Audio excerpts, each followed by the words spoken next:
উফ রে ভাই, এবার শীতটা মনে হয় বেশি বেমিনি করে ফেলছি। লিপের তলা থেকে বের হতেই ইচ্ছে করছে না। ধর, শীতে আবার ভয় পেলে চলে? সকাল সকাল ঘুম থেকে উঠে ঠান্ডা পানি দিয়ে গোসল করে নিবি, দেখবি শরীর একদম চাঙ্গা।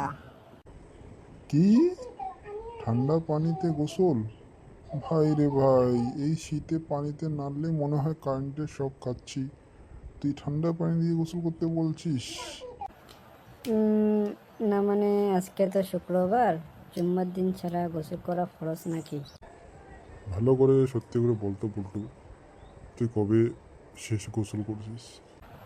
কেন, ওই তো সেদিন, গত পরশু দিন, আগের দিন, যখন বাইরে বৃষ্টি হচ্ছিল। আরে আমার পরিষ্কার রে, তা বৃষ্টির পানিতে কেন?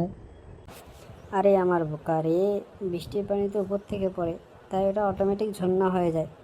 কষ্ট করে আর বাথরুমে যাওয়ার কী দরকার? ভাই রে ভাই, এই শীতে তুই ম্যাথমদের মতো ঘুমিয়ে কাটিয়ে দে, তোর দ্বারা কিছুই হবে না।